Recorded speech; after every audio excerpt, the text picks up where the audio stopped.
Hello, everyone. I'm Lana Zach. Thank you so much for joining me. The U.S. says it has killed some of the people responsible for this week's deadly attack at Kabul's airport. The military announced late Friday it had launched a drone airstrike near the border with Pakistan. The region is considered a ISIS-K hotspot. ISIS-K is an Afghanistan-based offshoot of the Islamic State.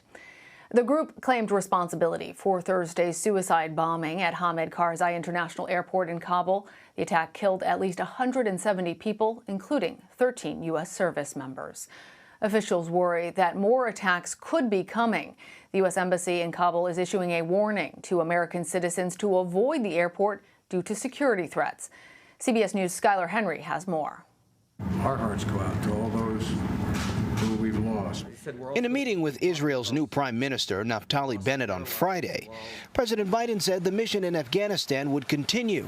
The mission there being performed is dangerous, and is now it's come with a significant loss of American personnel. But it's a worthy mission because they continue to evacuate folks out of that region, out of the airport. The White House confirming around 4,200 more people were evacuated out of Kabul Friday evening, more than 109,000 already out since August 14th. We're also learning more about the 13 service members killed in Thursday's blast. 11 Marines, 1 Army soldier, and 1 Navy medic. Max Soviak of Sandusky, Ohio. On Instagram, his sister wrote, "He was there to help people, and now he's gone, and my family will never be the same." And 20-year-old Marine Riley McCollum of Wyoming. He was just a baby during the September 11th attacks. Now McCollum's widow is due with their baby in just a few weeks. Meanwhile, President Biden is drawing criticism. In Washington, some Republican lawmakers are calling for the president to resign or be impeached following Thursday's attack. Yesterday, House Minority Leader Kevin McCarthy fell short of those calls, but said there would be a, quote, day of reckoning for President Biden. I'm extremely frustrated with this president. As I said, if you want to be president of the free world, you have to have the faith, the trust, and the confidence of the American public. President Biden lost that yesterday. To Leader McCarthy's criticism, the Biden administration says now isn't the time for politics. The president's national security team says, quote, another terror attack in Kabul is likely and that the next few days will be the most dangerous period to date as U.S. forces look to draw down by that August 31st deadline. Lana? Skylar, thank you. A flight packed with hundreds of babies, children, and elderly people landed early Saturday morning in Albania. It's just a fraction of the tens of thousands of people who have already left Afghanistan in the last couple of weeks. Many more are still desperately trying to get out of the country. CBS News foreign correspondent Charlie D'Agata has the latest from Doha in Qatar. It's the first stop for many Americans and Afghans escaping Taliban rule. The military operation, on track to become the largest airlift in American history, is now just 3 days from coming to an end. But it's entering the most perilous period yet. And that threat is acute. It is ongoing. Our troops are still in danger, and they are taking the steps they are taking to save lives and evacuate people because of their commitment to the mission. A mission now complicated after that retaliation U.S. drone strike.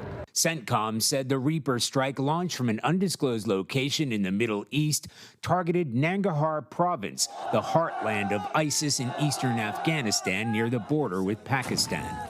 A region well known to U.S. and Afghan forces who've conducted multiple joint operations against the terrorist organization in recent years. Armed Taliban militants have beefed up security around the airport since that devastating bomb attack that killed more than 170 people. But they're accused of no longer allowing Afghan nationals to leave the country.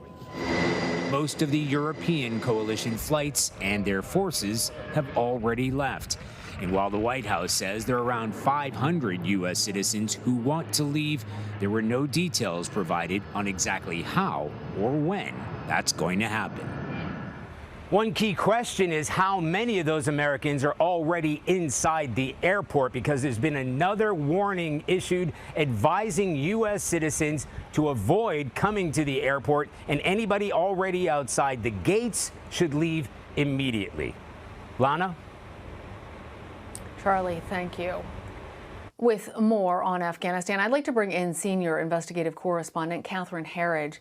Catherine, the Pentagon held a briefing Saturday morning. What did they have to say about these drone strikes?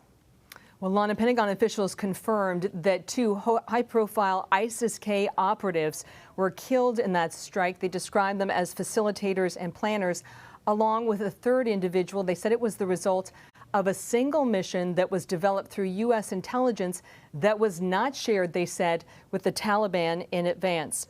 They also indicated that they would not discuss whether these two ISIS planners and operatives were directly involved in the strike on the airport in Kabul, but they said it was clear that ISIS-K had lost an important capability, Lana. And Catherine, during the briefing, we heard the term over-the-horizon offensive. Explain to us what that means.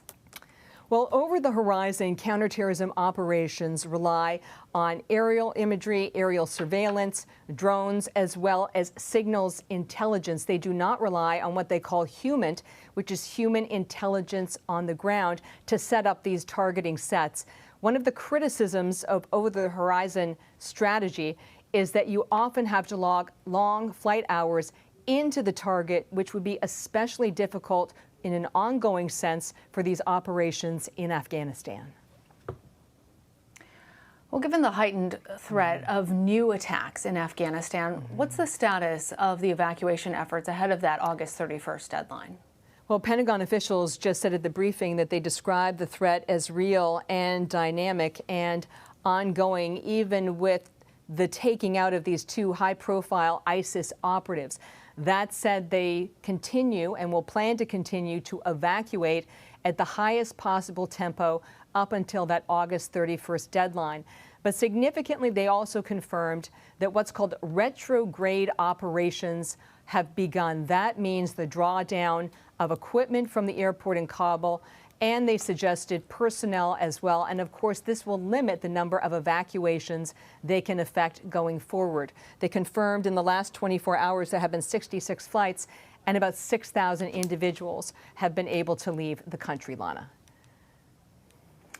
Catherine, yesterday I was interviewing Congressman McCall, the ranking member of the House Foreign Affairs Committee, and he said that given the attacks, given the current situation on the ground, it looks like the U.S. will not be able to focus on getting our Afghan allies out, that the only people that the U.S. operations are really going to be focused on are those 500 Americans remaining.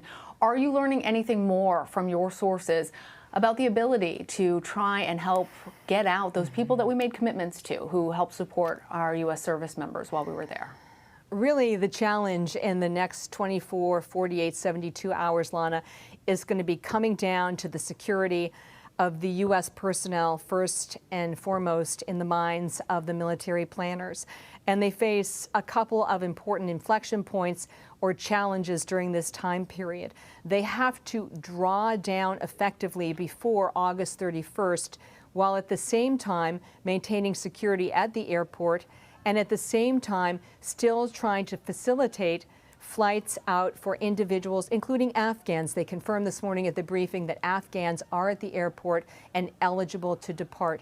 But really the critical point is going to come when there has to be this handover of the airport in Kabul to security, which is run and controlled by the Taliban, no longer U.S. forces. And that's going to be probably, based on my reporting, one of the most sensitive points in the entire operation. And Catherine, you also made the point that there was no consultation with the Taliban, and the U.S. has been speaking with the Taliban and many of the other parts of this operation to evacuate Americans and Afghan allies. But when it came to this drone strike, there was no coordination. That's Are we correct. hearing anything more from Taliban officials or a reaction? We have not had any reaction from Taliban officials, but I can tell you, having covered this space, this national security space for 2 decades, it's entirely routine for the U.S. to not share intelligence it has developed for a targeting set with a host nation or even neighboring nations, because that information is so sensitive and because this is intelligence which is of its highest standard and what they call actionable intelligence. And the release or leak of that kind of information often will compromise the target, kind of tip them off. So the fact the U.S. developed this intelligence on its own, chose not to share it with the Taliban, this is really standard part and parcel of how we execute successful operations. And as you mentioned, there is still a great deal of concern about future attacks. I'm hoping, Catherine, before I let you go, that you can tell us just a little bit more about the 13 U.S. service members that lost their lives in Thursday's attack.